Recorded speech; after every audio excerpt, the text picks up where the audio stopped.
আসসালামু আলাইকুম রহমতুল্লাহি ওয়া বারাকাতুহু।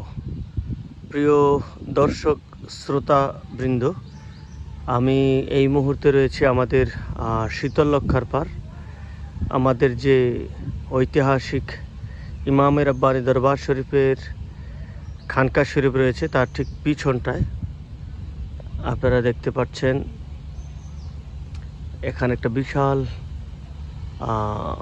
শিমুল গাছ রয়েছে।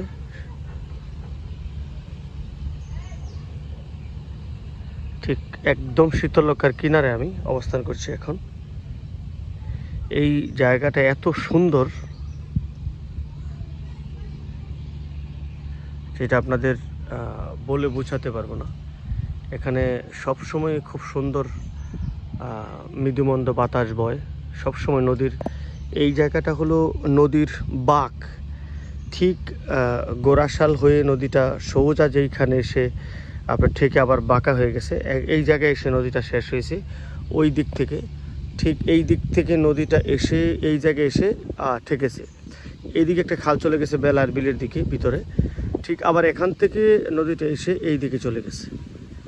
এই দিকে যে একদম ওই দিকে হয়ে আপনার চাঁদের মতো বাঁকা হয়ে আর চলে গেছে নারায়ণগঞ্জের দিকে। খুবই সুন্দর একটা পরিবেশ, নদীর পার, ঝিরি ঝিরি হাওয়া বইছে, নদীর কচুরি পানাগুলো আপনার বাতাসে একবার এই দিক আর একবার ওই দিক নিয়ে যাচ্ছে। ওই পারে একে খানের প্রজেক্ট দেখা যাচ্ছে।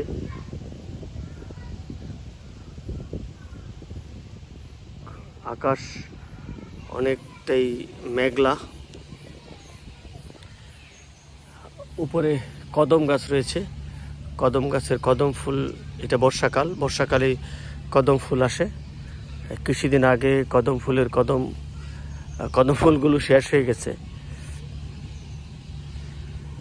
এটা আমাদের নবীন হলিহাট কেজি স্কুল।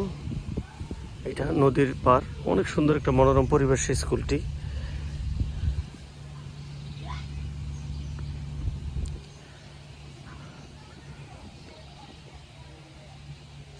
আমরা দূর একটা ভাসমান হসপিটাল দেখতে পাচ্ছি।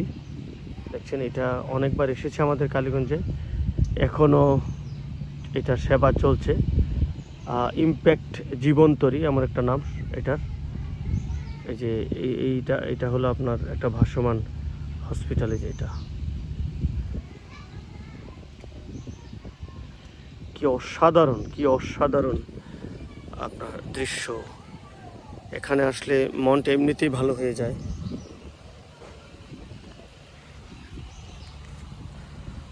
সবসময় একটা ঝিরিঝিরি বাতাস বইতে থাকে। মনের বেকুলতা, মনের অস্থিরতা, মনের এবং শরীরের ক্লান্তি ভাব, এগুলো সব এখানে আসলে পরে আমি মনে করি যে কেটে যায়। এখানে বসার সুন্দর বেঞ্চ আছে, যদিও এখানে ক্লাস চলাকালীন বাইরের কারো এসে এখানে বসার অনুমতি নেই, শুধু টিচার, অভিভাবক এবং স্টুডেন্টরাই বসতে পারেন। অনেক সুন্দর পরিবেশ, দারুণ।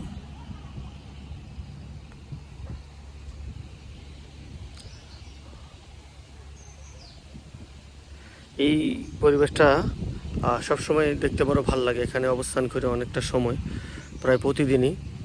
সেই কারণে আপনাদেরকে দেখাতে মন চাইলো যে আপনারাও যদি কেউ এরকম নদীর পাড় বসতে চান, আসতে চান, সেই ক্ষেত্রে আসতে পারবেন। নিজের ব্যক্তিগত ভালো লাগাগুলো আমি আপনাদের সাথে সবসময় শেয়ার করে থাকি। বিশেষ করে প্রকৃতির সাথে অবস্থান করা, থাকা, নদীর সাথে থাকা। অনেক সময় অনেক সুন্দর সুন্দর রাস্তাঘাট আপনাদের সামনে উপস্থাপন করি, প্রাকৃতিক জিনিসগুলো। সেই হিসেবে আজকেও আপনাদের সামনে এত সুন্দর একটা মনোরম পরিবেশ শেয়ার করলাম। আশা করি ভালো থাকবেন, সুস্থ থাকবেন, আর লাইক, কমেন্ট এবং শেয়ার করে সবসময় পাশে থাকবেন। আসসালামু আলাইকুম রহমতুল্লাহি ওয়া বারাকাতুহু।